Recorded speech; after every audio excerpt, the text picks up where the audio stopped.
بسم الله الرحمن الرحيم.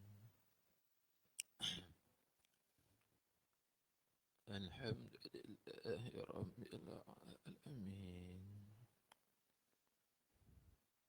والصلاة والسلام على أشرف الأنبياء والمرسلين،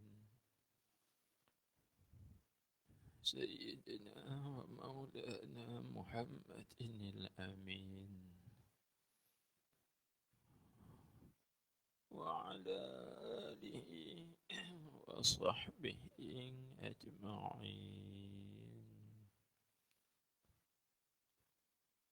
اللهم صل على سيدنا محمد الفاتح لما أغلق والخاتم لما سبق، ناصر الحق بالحق، والهادي إلى صراطك المستقيم، وعلى آله حق قدره ومقداره العظيم، صلاة تليق بك منك إليه، صلاة تستغرق كل صلاة صليت عليه في كل لمحة ونفس عدد كل معلوم لك، صلاة تفتح لنا أبواب الرضا والتيسير، وتغلق بها عنا أبواب الشر والتعسير، وتكون لنا بها وليا ونصيرا. أنت ولينا ومولانا، فنعم المولى ونعم النصير. اللهم افتح لنا أبواب فضلك، وانشر علينا خزائن رحمتك برحمتك يا أرحم الراحمين، وبجاه سيد الأنبياء والمرسلين. أما بعد، فقال المؤلف حفظه الله تعالى ونفعنا بعلومه وبركاته وأسراره في الدارين، آمين يا رب العالمين. Maka apabila masuk ia pada mujahadah, yakni pada melawankan akan nafsunya, padahal lama atasnya oleh masanya, yakni masa mujahadah itu. Terkadang jadi ia yang segan daripada setengah-setengah bagai daripada segala ibadah dan segala wirid yang telah diaturkan dia atasnya, yakni yang telah aturkan oleh syekh atau murabbi. Maka ketika itu terasalah pada sisinya oleh bersangatan duka citanya, dan terkadang menghiasi atau mengelak baginya oleh nafsunya akan tinggalnya semua sekali, serta keadaan sungguhnya telah dapat hasil pada sisinya oleh suatu bagai daripada ma'rifah dan kenal akan Allah Ta'ala. Maka kerana itulah telah irsyad dan tunjuk ajarkan dia oleh musannif qaddasallahu sirrahu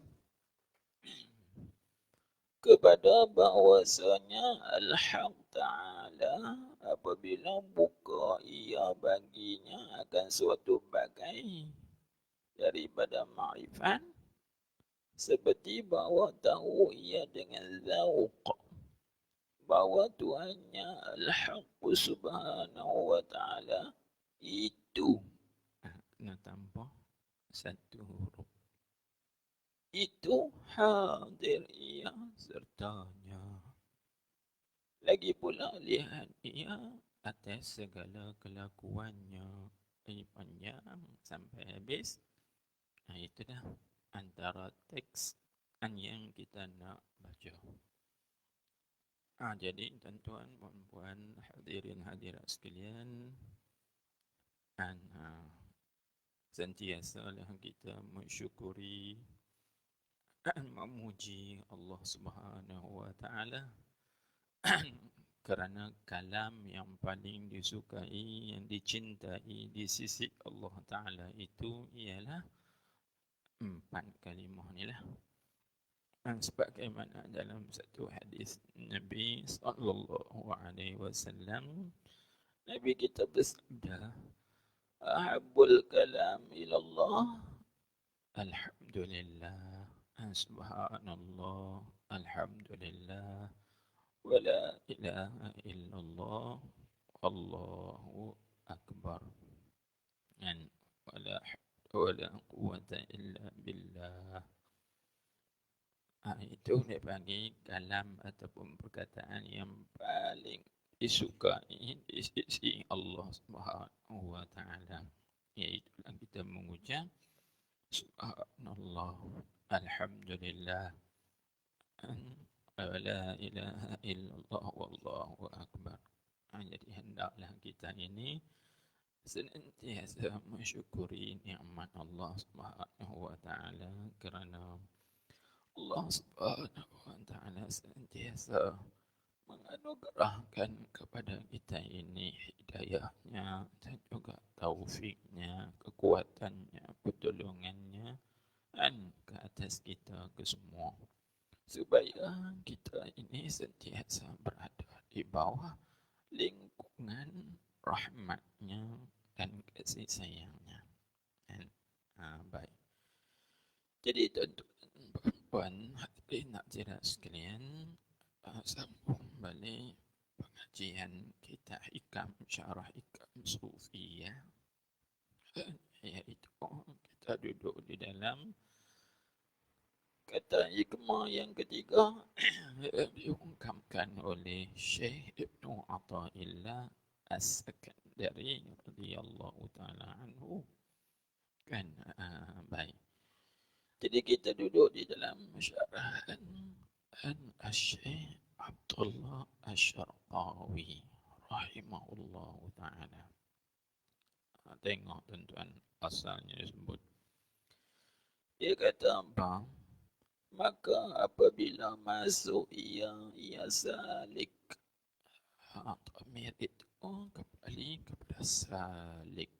Kita dah terang dah pada pertemuan lalu apa makna salik. Salik iaitulah orang yang berbuat amal ibadat kepada Allah Subhanahu wa taala, bersungguh-sungguh melakukan amal ibadat kepada Allah Subhanahu wa taala dan atas tujuan nak cari makrifat kepada Allah Subhanahu wa taala. Kita dah terang dah dulu kan. Baik. Jadi katanya, maka apabila masuk ia saling tu pada mujahadah. Apa makna mujahadah? Tafsir. Yakni pada melawankan akan nafsunya. Maksud dengan nafsu di sini ialah nafsu apa tuan-tuan? Yakni nafsu ammarah bisu. Ingat ini kaedah. Bila kita jumpa perkataan nafsu atau lafaz nafsu di dalam kitab, sama ada kita Arab ataupun kita Jawi, maka dimaksudkan nafsu di situ ialah nafsu ammarah bisu. Ini kaedah. Dan melainkan kalau disebut nafsu mutmainnah, itu dia bagi kena kepada nafsu mutmainnah. Tapi sekiranya kalau dalam mana-mana kitab sama ada kita Arab ataupun kita Jawi, apabila diitlaq, maknanya dia tak sebut Nafsu mutmainnah ke, lawamah ke, mulhamah ke, disebut nafsu sahaja. Maka itu maksudnya ialah nafsu ammarah bisu. Itu maksud nafsu ammarah bisu. Iaitu nafsu yang senantiasa mendorong, merangsangkan, mengajak seorang itu berbuat perkara-perkara yang tidak baik. Baik.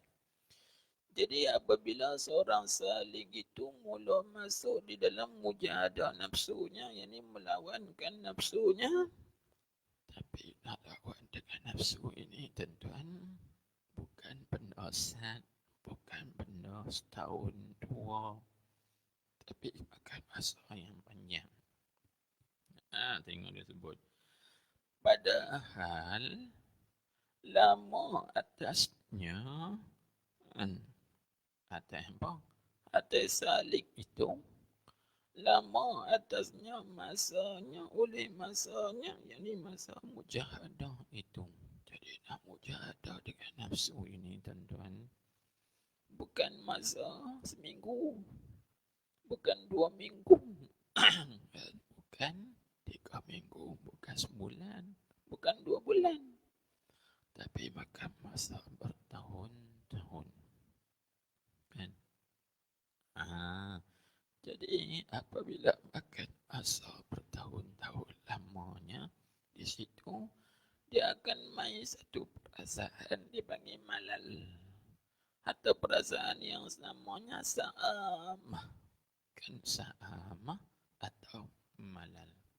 Tapi itu tuan-tuan jangan terbubuh anak atau cucu dengan bahasa Arab malal. Sedap ni, buah nama cucunya malal. Lepas itu dengar pula bahasa Arab sa'amah. Sedap ni, sa'amah ni. Dia berbubuh pula nama cucunya sa'amah. Tak usah dia bubuh. Sebab malal dan sa'amah itu maknanya jemung. Wah, dia panggil. Kan jemung. Tengok. Macam dengan tuan-tuan lah jemur mengaji. Pasal apa jemur mengaji? Pasal kita bila nak khatam, sekali baca 3-4 baris, 3-4 baris, 3-4 baris, akhir-akhir sekali timis. Bila nak habis? Kan?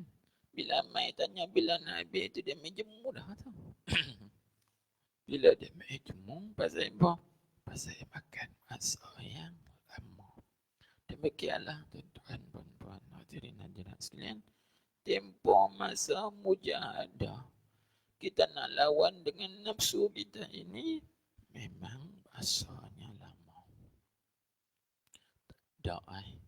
Yang orang nak dapat mujahadah, dia dapat menewaskan, dia dapat mengalahkan nafsunya dalam masa 1 hari, 2 hari, 3 hari, 4 hari, tak ada lagi. Kecuali orang itu mendapat anugerah daripada Allah Subhanahu wa taala. Allah taala jazbahkan dia. Apa makna jazbah? Allah taala tarik, Allah taala kentap hati dia, dibuangkan semua sifat-sifat yang tercela itu. Itu masalah lain. Dia panggil masalah nadirah. Masalah yang jarang-jarang ada, tapi bukan ada. Ada. Kita kira di sini ghalib. Kan? Kita kira di sini kebiasaan. Kebiasaannya seorang itu nak sampai kepada tahap suci jiwanya, bersih jiwanya, memang dia perlu kepada mujahadah, dan mujahadah itu memakan masa yang panjang. Cuba kita cari nak. Di dalam kitab Minhajul Abidin, Al-Imamul Ghazali menceritakan bahawa dia menceritakan bahawa Al-Ustaz Abu Ishaq Al-Ispirayini, kan, Al-Ustaz Abu Ishaq Al-Ispirayini, mujahadah dia nak sampai kepada tahap ni, boleh menyucikan jiwanya daripada sifat-sifat yang tercela, iaitu memakan masa 30 tahun. 30 tahun tuan-tuan, bukan 3 bulan. Bukan 3 tahun, 30 tahun. Itu zaman dia Al-Ustaz Abu Ishaq Al-Isbiraini. Manakala Syekh Abdul Qadir Al-Jailani 50 tahun. Syekh Abdul Qadir Al-Jailani 50 tahun mujahadah jihad dengan nafsu ammarah. Kan? Demikianlah juga yang berlaku kepada Imam Abu Yazid Al-Bastami. Imam Abu Yazid Al-Bastami 30 tahun lebih. Itu diceritakan oleh Al-Imam An-Nawawi. Imam An-Nawawi menceritakan bahawa Imam Abu Yazid Al-Bastami yang Imam Nawawi cerita dalam kitabnya Bustanul Arifin. Taman orang-orang arif. Kan? Imam Abu Yazid dia mujahadah nak mengikiskan sifat-sifat yang tercela yang ada dalam hatinya ini. Sifat riak, sifat hujub, sifat sum'ah, dan hubbul jah, hubbul dunia, dan lain-lainnya lagi. Iaitu memakan masa 30 tahun. 30 tahun. Lepas tu dia cek tengok lagi. Masih lagi ada di dalam dirinya sifat riak. Riak tak habis lagi. Penyakit yang paling payah nak buang tentang penyakit riak. Apa penyakit riak? Pasien nak tunjuk ke orang. Makan pun nak tunjuk ke orang. Tangkap bubuh dalam Facebook tunjuk ke orang. Makan sana, makan sini. Ini payah nak buang. Kan? Beli baju tunjuk ke orang. Beli telefon tunjuk ke orang. Riak bagi. Cukup payah nak buang penyakit ni. Walaupun kita mengaji tasawuf, kita belajar tasawuf, tapi cukup payah nak buang. Bahkan dia berasa syok pula. Tak tunjuk ke orang tak puas hati. Syok nak tunjuk ke orang. Kan? Ini penyakit. Ini sudah dilalui oleh Imam Abu Yazid. Bukan orang biasa. Dilalui oleh Imam Abu Yazid Ali Sufi. Dia kata dalam 30 tahun aku mujahadah, paling payah sekali aku nak kikis, nak buang daripada hatiku ialah sifat riak. Sifat riak. 30 tahun yang lain boleh buang. Ujub boleh buang semua. Dia boleh buang takabur. Dia boleh suci. Riak ya, tak boleh lagi. Selama 30 tahun. Ada sikit lagi. Lalu Imam Abu Yazid kata, aku mujahadah lagi 2 tahun. 2 tahun. Dalam mujahadah 2 tahun tu, barulah aku boleh kikiskan riak tadi daripada hatiku. Jadi 32 tahun keseluruhannya Imam Abu Yazid mujahadah dengan nafsu dia. Lama tak 32 tahun tu? Lama. Sebab tu Syekh Syarqawi dia kata gini. Padahal lama atasnya oleh masanya, yang ni masa mujahadah itu lama.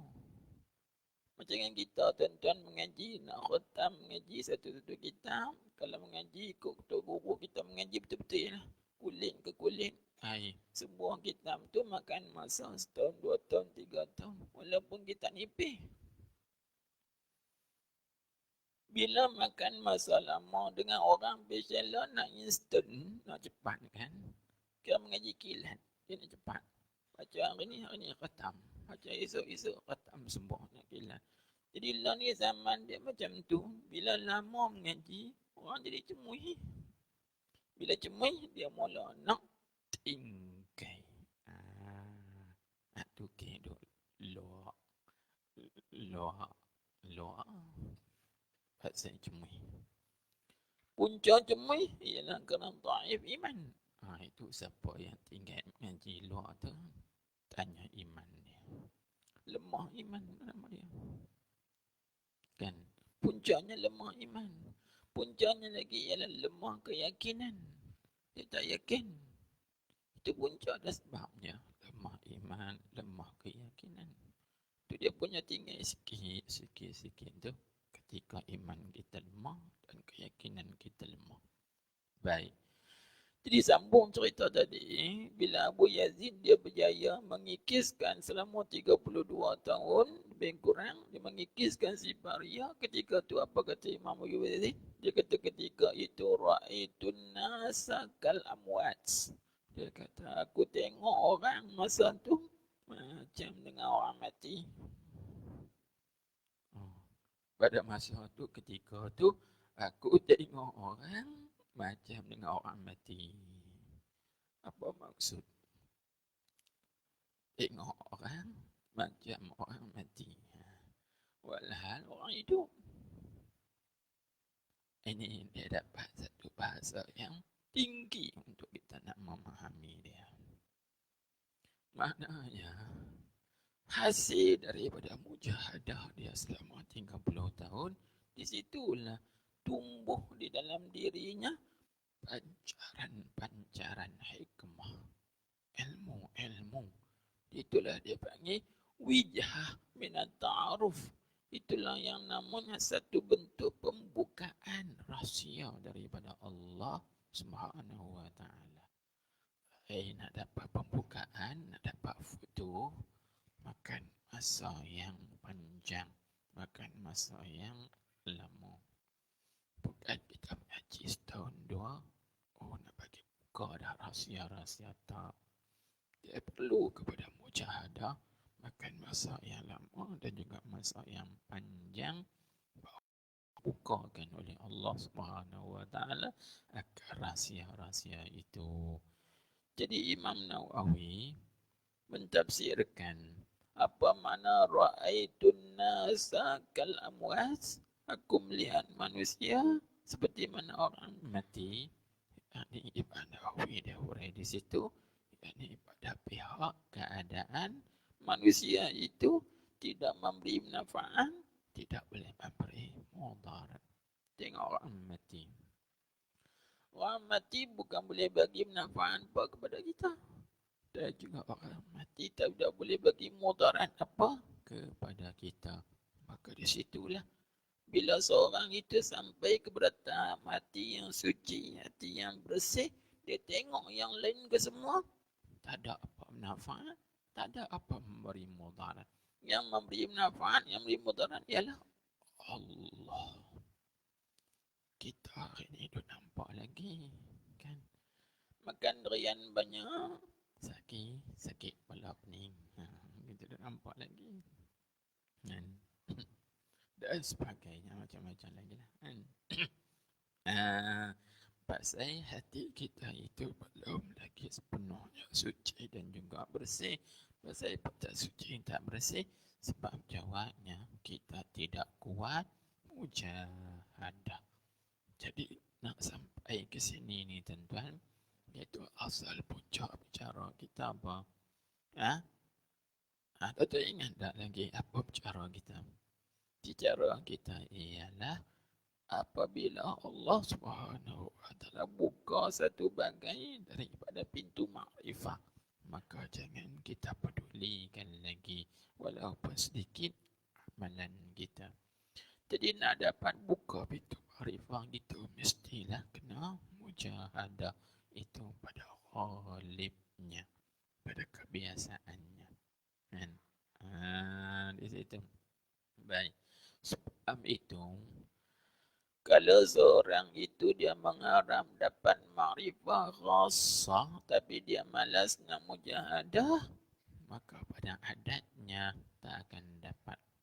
Bahkan tak dapat mencium walau sebesar biji simsimah. Dia panggil si biji apa tu? Biji lengar sekalipun. Simsimah, biji lengar. Ataupun dia panggil khardalah.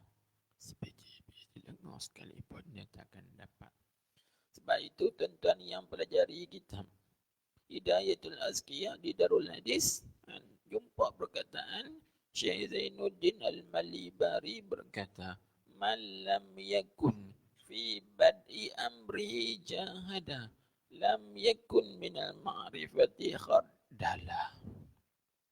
Siapa yang tidak ada baginya mujahadah pada permulaan, tak akan dapat ma'rifah walau sebesar biji sawi pun. Tak akan dapat ma'rifah. Kalau kita nak dapat ma'rifah kepada Allah Subhanahu wa taala, ibtidak kita, permulaan kita mesti mujahadah dengan nafsu. Baik. Maka mujahadah dengan nafsu itu ialah memakan masa yang lama. Baik. Maka kita tengok balik. Apabila mujahadah itu memerlukan kepada masa yang lama, masa yang panjang, bertahun-tahun, kan? Maka terkadang dia timbul kepada kita ini rasa cemu dan rasa segan. Tengok dia sebut. Terkadang jadilah ia saling tadi ni yang segan daripada setengah-setengah bagai daripada segala ibadat. Bila nak mujahadah lama-lama, dia rasa cemu.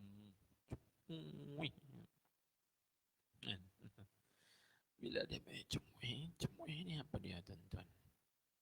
Cemuih ni berpunca daripada apa? Berpunca daripada apa? Kita kena buat kajian ni. Sebab kalau tak buat kajian, tentu penyakit. Cemuih ni dipunca daripada apa? Minta maaf kan? Kita kira kita tak kira orang lain. Kita ni rasa cemuih mengaji. Pasal apa kita rasa cemuih mengaji?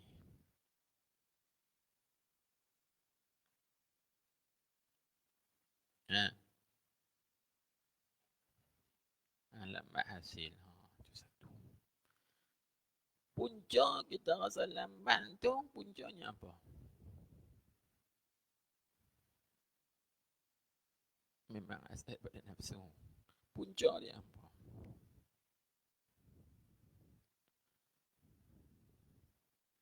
Kita kalau boleh buat kerja hari ni, nak dapat gaji hari ni, tu nafsu tu. Tu nafsu lah, memang lah. Tapi bila kita buat kerja hari ni, Allah lambat lagi nak dapat gaji hujung bulan. Asal lambat.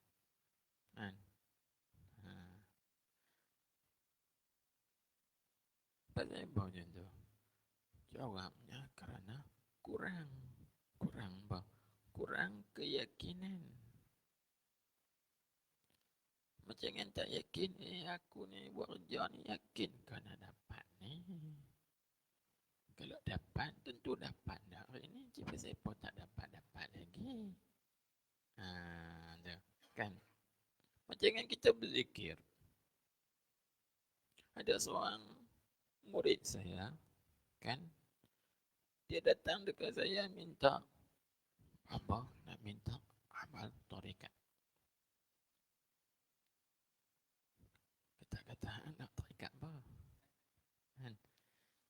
Tarekat kita satu ya, tarekat kita mengaji ya. Dah bukan tarekat tu mengaji dah. Tarekat jenis lagu Naqsyabandi ke, Samaniyah ke, Qadiriyah ke, apa kata nak tu. Itu orang tak panggil tarekat, orang panggil amalan tarekat. Sedangkan tarekat tu sendiri amalan. Maknanya nak amalan lah. Amalan untuk apa? Untuk apa? Tanya. Amalan nak dapat makrifat. Tak salah. Maknanya niat kita sudah tak betul. Sebab kita amal nak makrifat. Kita amal nak mukasyafah. Nak kasyaf. Amal nak tu nak ni. Dah tak betul dah. Kan?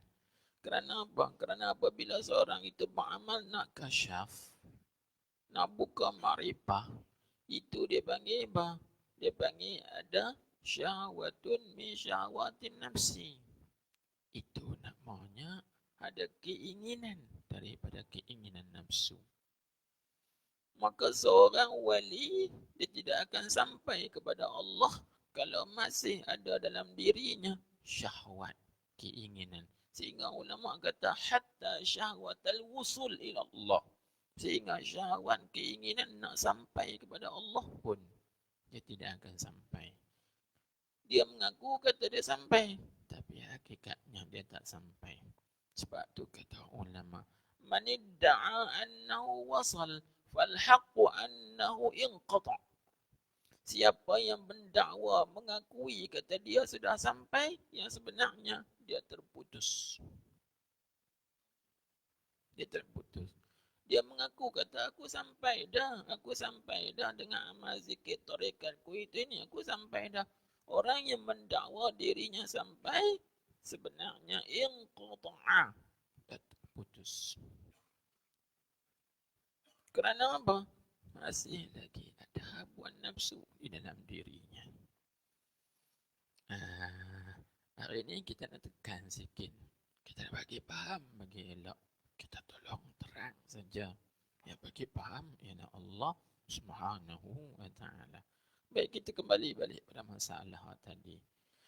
Punca kita rasa jemu kerana apa? Kerana barangkali kita dengar benda yang sama. Duk dengar benda tu ya, tak ada hal lain. Duk ulang 10 kali benda tu juga, tak ada benda lain ke? Cuma dengar. Ibarat macam yang kita tiap hari makan nasi lauk termenung tiap hari. Termenung tiap hari. Apabila tengok nak kerja termenung ya. Orang tanya pasal apa termenung? Tiap hari makan termenung. Kan? Cuba ubah. Hari ni makan termenung, esok makan pula ikan siakap. Lusa makan pula ikan patin. Patin. Tulan makan pula makanan yang namanya lolak contohnya. Dengar nak tuan-tuan makanan lolak.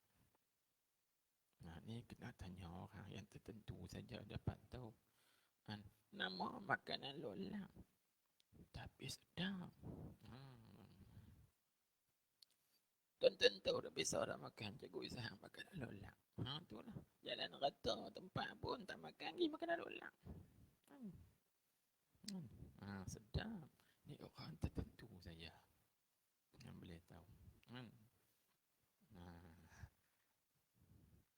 Siapa nak makan makanan lolak kena daftar dekat saya. Kita sewa sebiji bai ke 2 bai kita pi. Baik. Baik, kita kembali balik pada masalah kita bincang tadi, kan?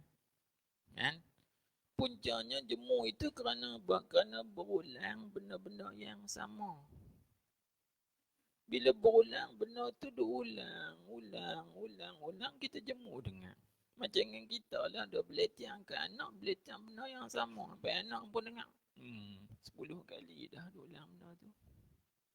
Jemu anak. Baik. Kan?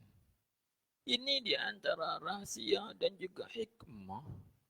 Kenapa Allah Subhanahu wa ta'ala mempelbagai warna-warnikan amal ibadat. Tengok kita ada ibadat semayang, kita ada puasa, kita ada haji, kita ada umrah, kita ada korban, kita ada zikir, kita ada baca Quran, kita ada salawat. Pelbagai warna-warni ibadat. Apa hikmahnya?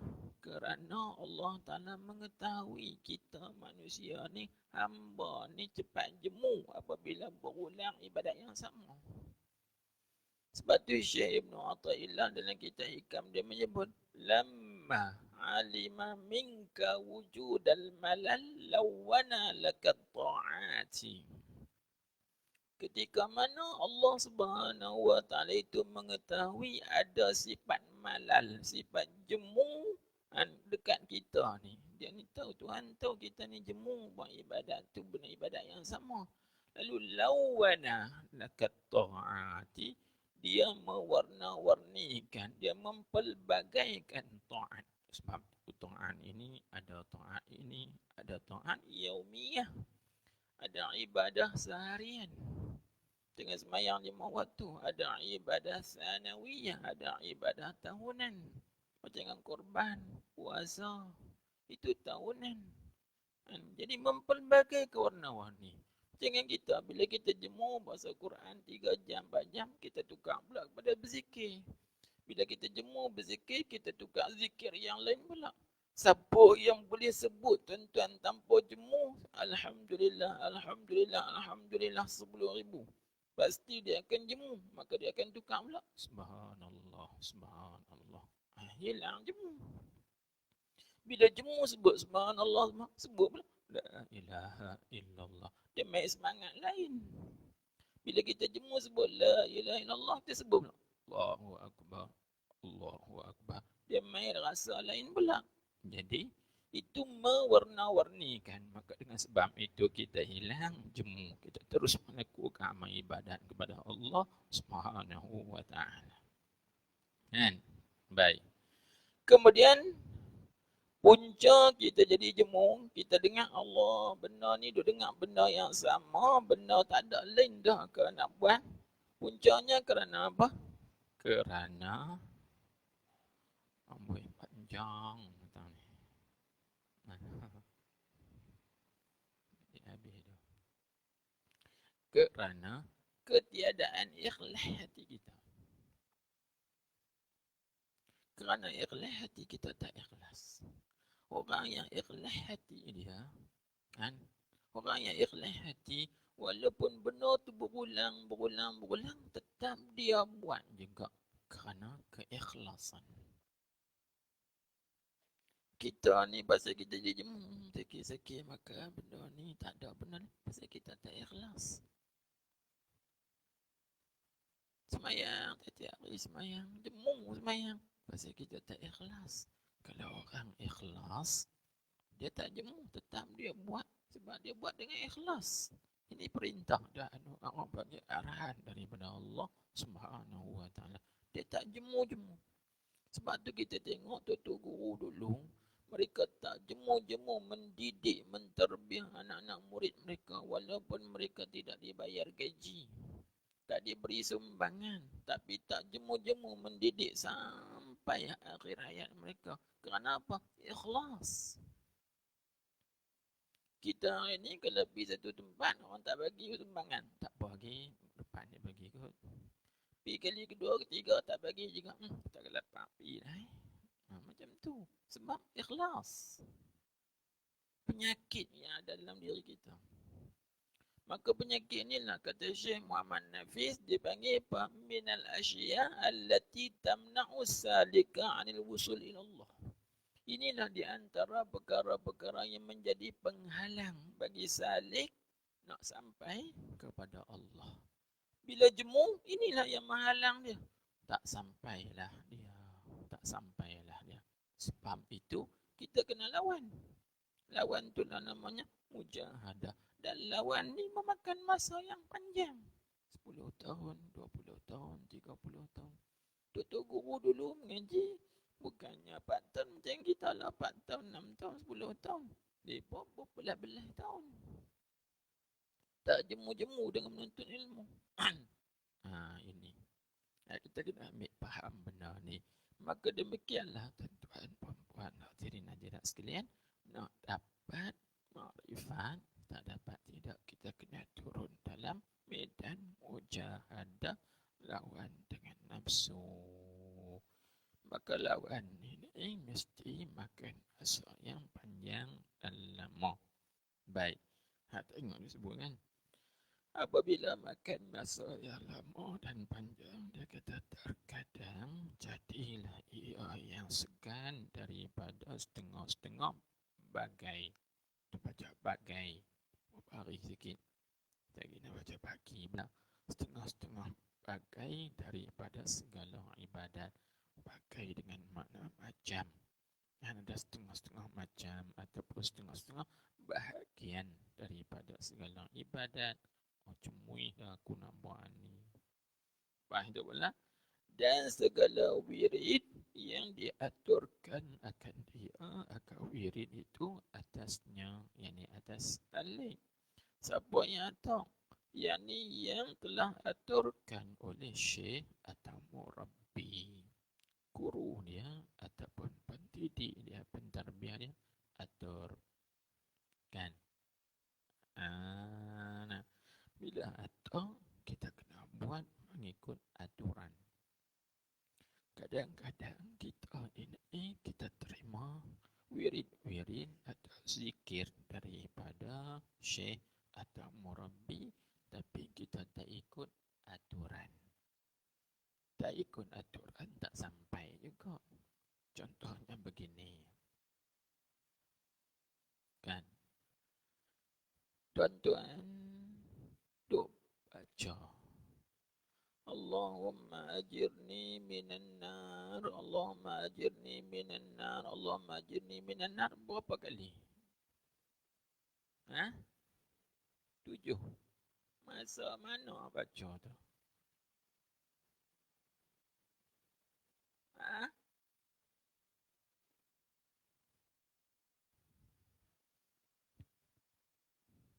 Tapi ada setengah tu imam, dia baca 3 kali ya. Allahumma ajirna minan nar, Allahumma ajirna minan nar, Allahumma ajirna minan nar. 3 kali ya baca. Kan? Lepas tu baca bila? Tiap-tiap waktu. Lepas subuh dia baca 3 kali, lepas lahar baca 3 kali, lepas asar 3, lepas maghrib 3, lepas isya 3. Aturan macam ni kena ke tak? Kena ke tak? Tak kena. Habis hak kena mana? 7. Kalau gitu kena baca 7 kali tiap-tiap waktu pun tak kena. Habis tu yang kena 7 kali lepas subuh, 7 kali lepas maghrib. Hak tu baru kena. Kerana itu yang warid di dalam hadis. Yang datang dalam hadis.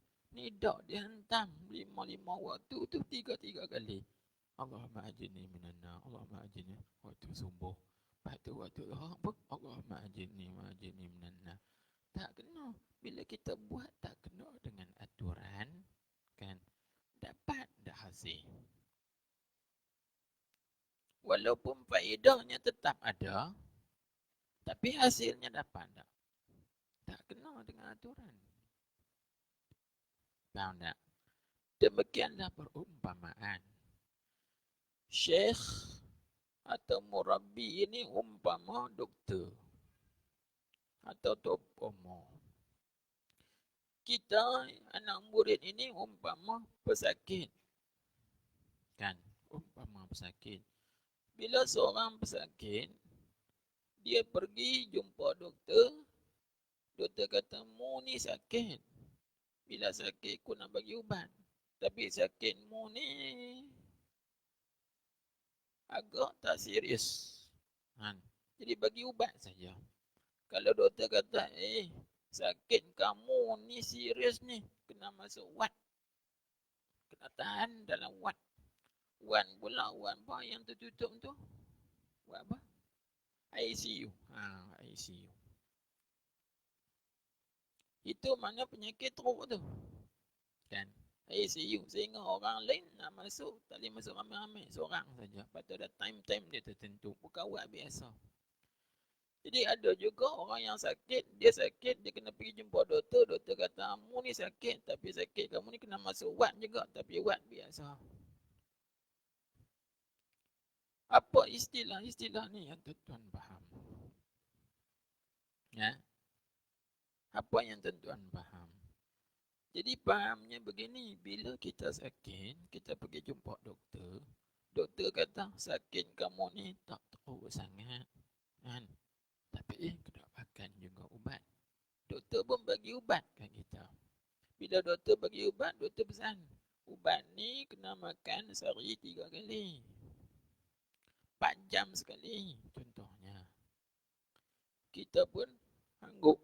Ya, tak apa, saya faham. Faham dah lagi? Faham dah. Bila habis ubat ni, baru makan ubat nombor 2. Bila habis ubat nombor 2, baru kita makan ubat nombor 3. 3 dan seterusnya lah. Kalau ubat itu ada 1, 2, 3. Lepas itu tuan-tuan, kita buat balik ubat tu di rumah, kita makan 3 hari sekali. Lega tak tanya? Walaupun ada faedah, tapi hasil tak lega tu. Doktor suruh makan 3 kali sehari. Kita makan 3 hari sekali. Lega ke tak? Tak lega pada adatnya. Demikianlah anak murid ini bila datang kepada seorang guru, minta nasihat, minta pesanan wasiat, maka guru pun bagi nasihat. Kita pun terima nasihat tu, terima, balik tak buat pun. Duk macam tu juga. Kan?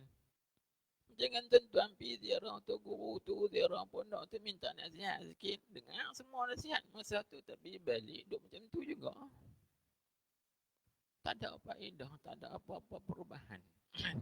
Kerana kita tidak ikut prosedur ijraat yang disediakan oleh doktor atau syekh tadi. Maka macam mana kita nak dapat lega kesihatan, kesenangan? Ni pun begitu. Bila syekh ataupun murabbi dia mengaturkan zikir-zikir, wirid-wirid kepada kita, macam dengan orang yang masuk tarekat. Contohnya tarekat apa? Tarekat Syatariyah. Maka tarekat Syatariyah atau tarekat Ahmadiyah, contoh ni contoh saja. Saya tidak menafikan tarekat yang lain sebab ada di antara kita ahli tarekat. Kan? Saya tak menafikan, cuma contoh saja.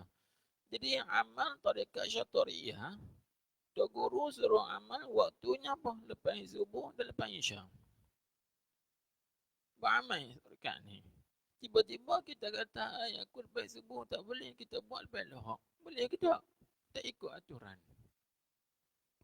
Faedahnya dapat, hasilnya dapat, tapi kesan perubahan nafsu kita, jiwa kita tak akan hasil. Sebab kita tak ikut masa yang ditentu diaturkan oleh guru.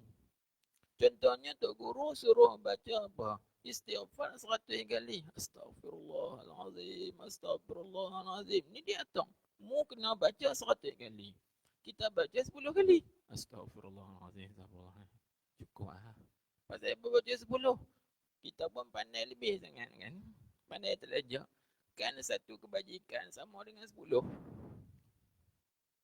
Man jaa bil hasanati falahu 10 amsalihha. Siapa yang mengerjakan satu kebajikan, maka baginya 10 kali ganda. Jadi kalau kita baca sekali dapat 10, baca 10 dapat 100, cukup ah. Kan? Pandai lebih. Itu macam mana nak dapat? Tok Guru suruh baca, lepas baca salawat 10 kali, istighfar 10 kali, baca la ilaha illallah 100 kali. Kita baca 10 kali cukup ah. Nak dapat tak? Walaupun hasil pahala, tapi kesan di dalam hati kita. Cuba tuan-tuan lihat, ubat yang kita nak makan tu pun doktor dia bagi ikut dos dia. Dia ni dos rendah sikit, ni dos tengah, ni dos kuat sikit. Jadi kalau dia tengok sakit kita ni kuat, dia bagi dos yang kuat tu. Kan? Dos yang kuat tu macam dengan zikir tadi. Hang ni sakit teruk ni, hang kena berzikir sehari 1000 kali. Tu dos tinggi tu. Ni tak. Kita makan dos hang nombor 1 sehari 10 kali. Nak lega ke? Tak lega. Ini kena faham benda ni. Kena faham benda ni. Itu maksud menyebabkan bila benda tu mujahadah dia makan masa yang panjang, ini menyebabkan kita rasa jemu. Bila kita rasa jemu, kita nak tinggal semua amal ibadat, kita nak tinggal wirid-wirid yang diaturkan oleh syekh kita atau murabbi kita. Bila kita tinggal, di situlah orang panggil kita tak akan dapat apa-apa pun hasil tarbiyah ruhiyah. Tarbiyah kerohanian, walaupun kita dapat ilmu, walaupun kita dapat pahala, tapi kesan dia itu tidak seberapa. Tu banyak kita tengok ahli-ahli tarekat minta maaf kan, dia beramal tarekat tapi dia tak ikut aturan-aturan yang diatur diaturkan oleh gurunya, bahkan terkadang dia buat ikut suka dia. Hasilnya tak ada apa, duk terikat situ. Duk terikat situ. Tak dapat apa. Kata kita tengok itu, banyak kata masuk tarikat, tapi perangai macam hantu raya. Contohnya lah, misal minta maaf, saya tak sebut siapa-siapa pun. Kan? Maknanya tidak ada perubahan hal dalaman. Sebab amal tu untuk nak mengubah diri kita, mengubah akhlak kita, perangai kita. Macam dengan kita jugalah, bila semakin mengaji, kita semakin sombong. Kita semakin mengaji, kita rasa bongkak. Kita makin mengaji, kita rasa macam kita lah yang paling pandai. Ini tidak mengubah hal dirinya. Maka ilmu yang dia pelajari tak ada manfaat tak? Tak ada manfaat, bahkan mudarat atas diri dia. Nah, sepatutnya bila kita semakin bertambah ilmu, jadilah seperti padi. Semakin berat, semakin tunduk. Tunduk merendah diri. Gitu. Sepatutnya dan juga selayaknya. Baik. Ketika itu, bila dia tertinggal sikir ataupun amal ibadat yang diijazahkan oleh gurunya, maka ketika itu, tengok balik. Maka ketika itu terasalah pada sisinya, sisi saling tadi, terasa oleh bersangatan duka citanya. Dia pun rasa susah hati. Allah, kok mana ni boleh tinggal habis ni. Tu tinggal habis. Dia rasa susah hati balik. Dan terkadang, ini yang kedua. Dan terkadang menghiasi atau mengelok baginya, bagi saling itu oleh nafsu, akan tinggalnya semua sekali. Nafsu kata, tak payahlah ada beramal banyak-banyak. Tak payahlah ada berwirid banyak-banyak. Tak payah wirid lah. Kalau nak sampai lah. Kalau tak sampai, sudahlah. Itu. Kan?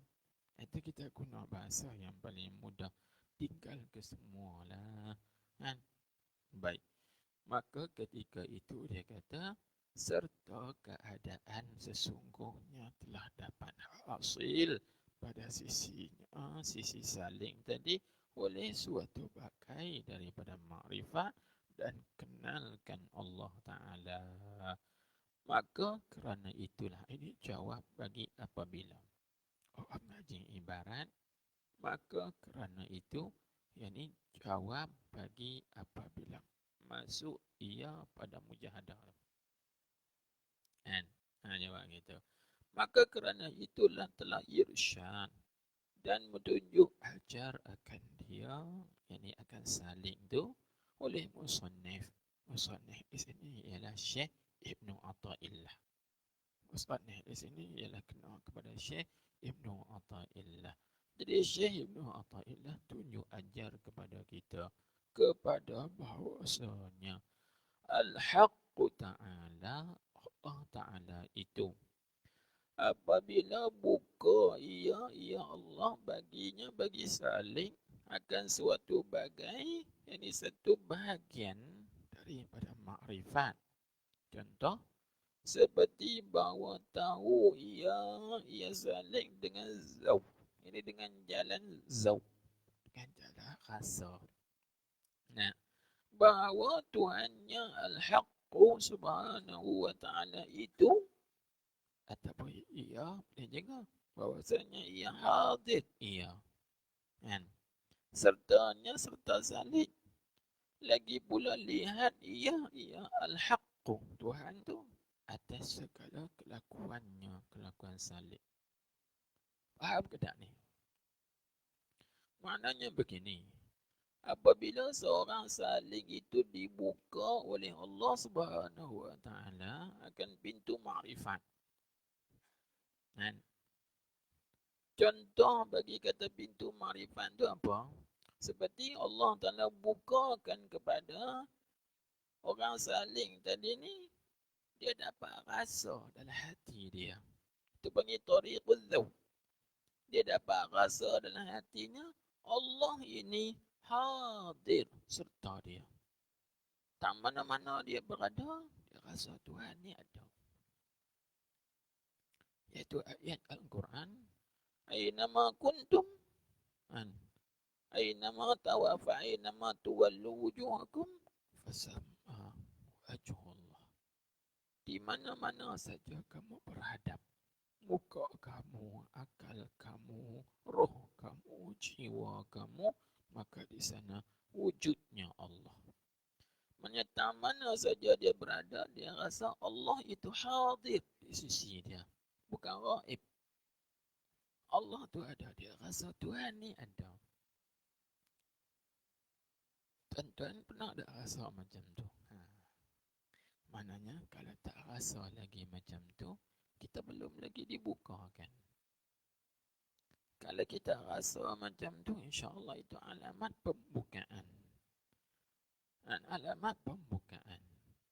Bila kita rasa macam, aku ni walaupun orang tak ada, tapi aku rasa Tuhan tu ada, tu tengok aku.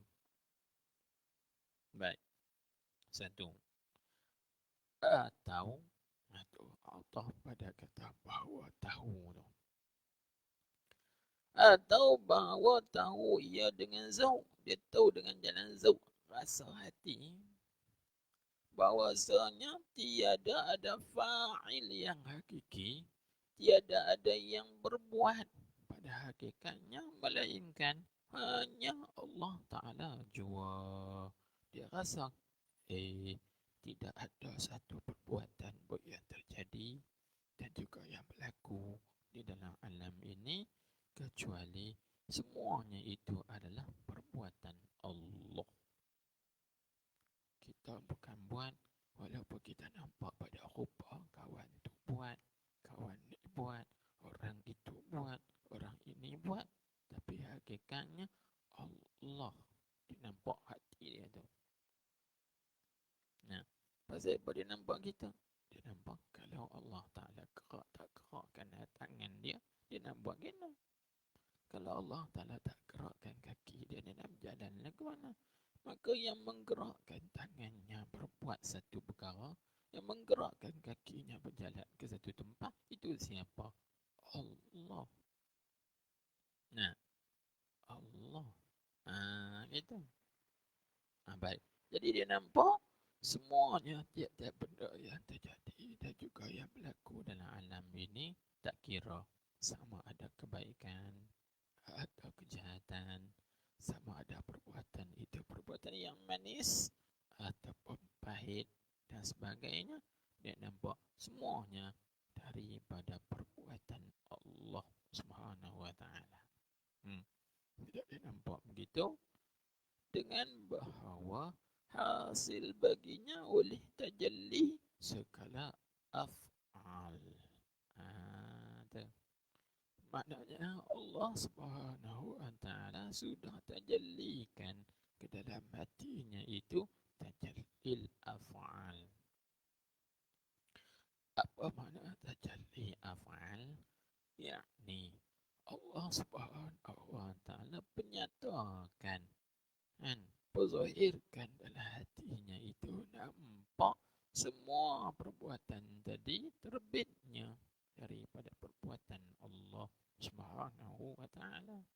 Dia nampak, ya Allah, semua daripada Allah. Itu makrifat datang dulu. Makrifat inilah dibagi makrifat khusus ni. Makrifat ini bagi makrifat khasah. Makrifat ini juga nama makrifat kashfiyah yang kita bincang dulu. Makrifat ini juga dinamakan makrifat zauqiyah yang kita bincang dulu. Itu makrifat lah tu. Tuhan buka, dia nampak begitu. Dia tak nampak orang lain lah. Kan? Ini juga dikatakan hakikat tauhid. Ini namanya hakikat tauhid. Tauhid hakikat. Ini hakikat tauhid. Hakikat tauhid iaitu ada pada sifat wahdaniyah yang tuan-tuan dah baca tu. Wahdaniyah fil af'al. Itu hakikat tauhid. Duduk situ. itu. Kan? Baik. Ya, nih. Dengan bahawa dapat dan terasa ia saling tadi di dalam hatinya, hati saling.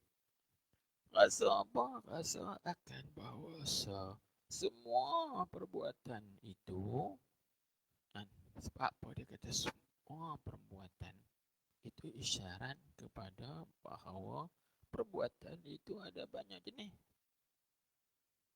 Sebab itu disebut semua perbuatan itu. Itu isyarat kepada perbuatan itu ada berapa? Ada banyak.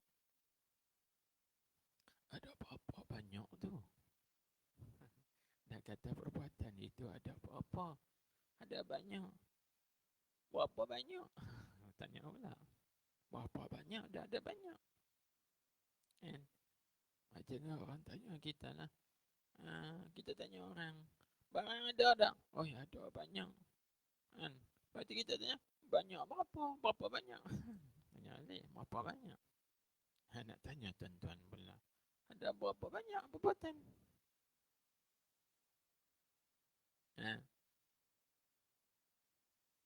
Ha. Ada berapa banyak perbuatan?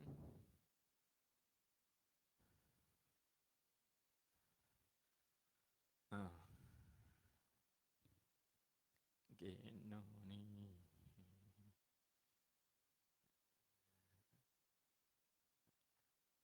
Ha? Ada banyak mana perbuatan? Kalau mengikut ulama usuluddin, ulama tauhid, perbuatan ni dua saja. Kan dua saja. Iaitulah perbuatan ikhtiyari dan juga ittirari.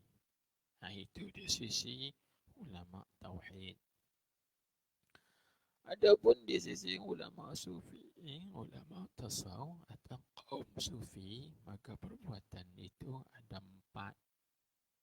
Nah, empat. Tambah dua lagi, iaitu perbuatan mubasyarah dan perbuatan tawallud. Itu tambah dua lagi. Itu saja. Tapi bila kita tilik kepada hakikat, dua ya. Dua saja. Mana dalil kata-kata perbuatan itu ada dua?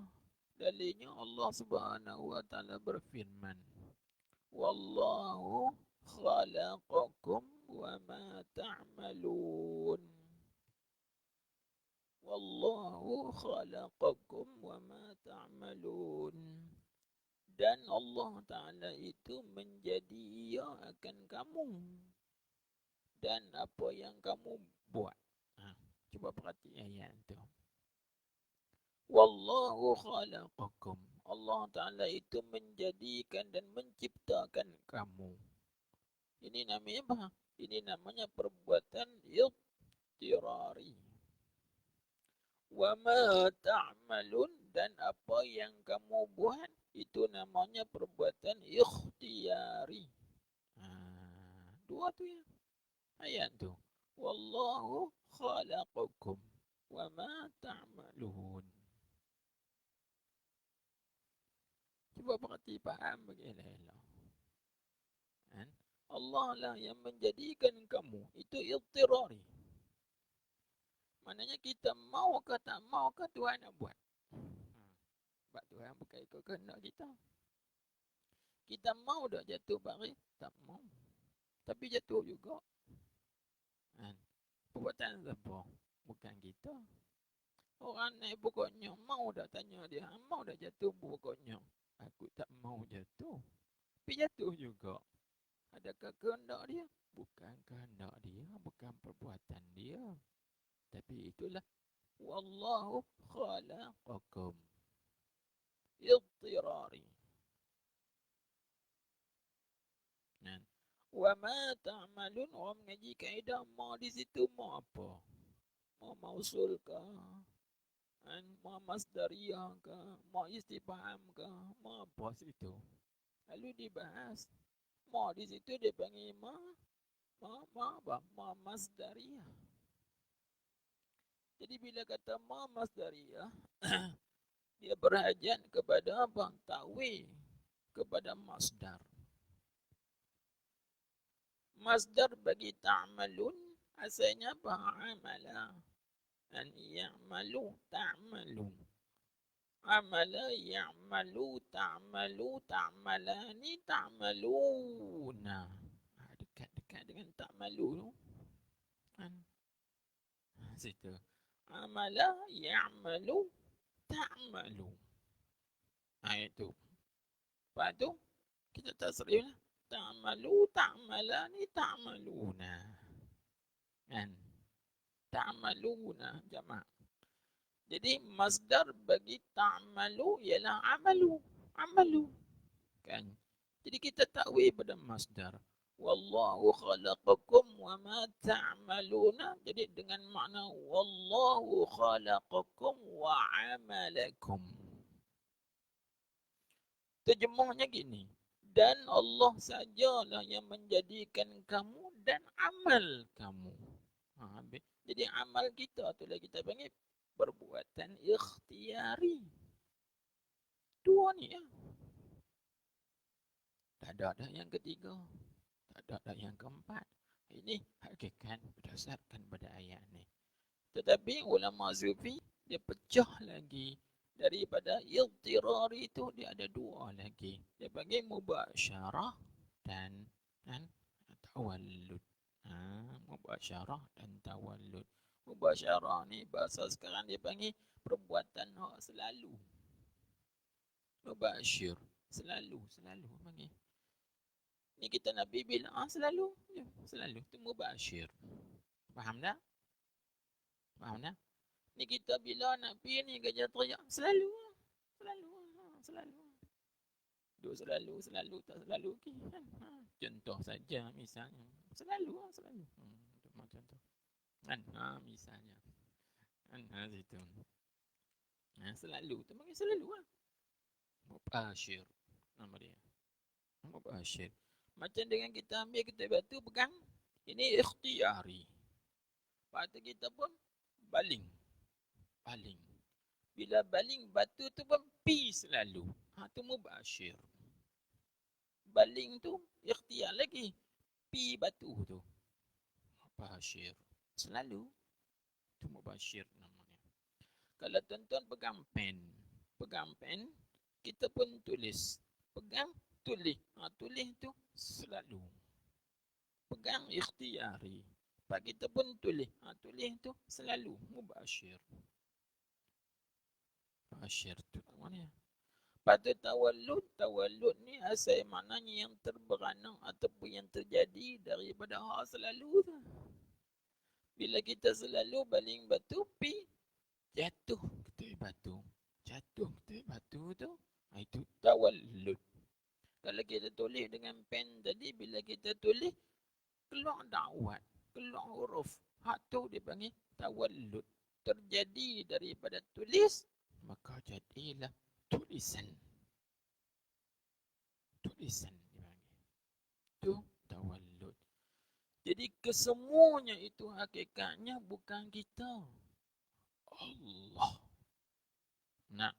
Jadi hati kita itu syuhud, pandang begitu. Semua perbuatan itu hanyalah perbuatan Allah Subhanahu wa ta'ala semata-mata. Jadi kalau kita dapat lihat, dapat rasa macam tu, itu tanda Tuhan sudah buka makrifah kepada kita. Itu tanda Tuhan dah buka makrifat dah kepada kita. Baik, sebab tu dia kata sini. Dan iaitulah mana tajalli segala af'al itu, itulah permulaan bagi segala tajalli pada sisi mereka itu, yakni di sisi ahli tasawuf. Ini mula-mula sekali. Dia panggil pintu gerbang. Mula sekali nak masuk dalam bab tajalli ni. Sebab tajalli ni dia ada 4 lapis. Tajalli af'al, tajalli asma, tajalli sifat, tajalli zat. Itu baru masih level yang pertama, lapisan yang pertama. Di situ. Boleh faham ke tak ni? InsyaAllah ke? Hmm. Baik. Maka jangan peduli. Cukup kita tak usah peduli ya. Itu. Wallahualam. Sambung lagi. Maka jangan peduli ia pada ketika itu dengan sedikit amalannya. Tak usah duk pedulilah. Amalku sikit tapi Tuhan buka dah. Jangan duk peduli. Sebab apa? Sebab pembukaan daripada Allah Ta'ala itu adalah hadiah Tuhan kepada kita.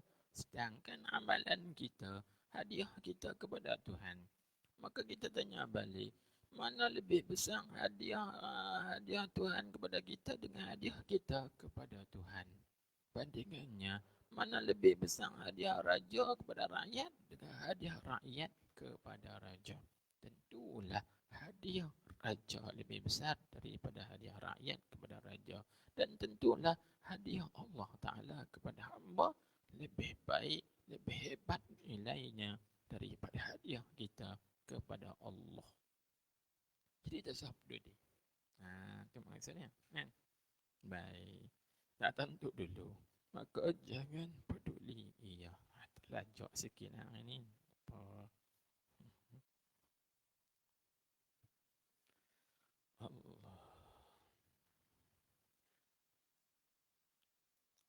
Subhanakallahumma wa bihamdik.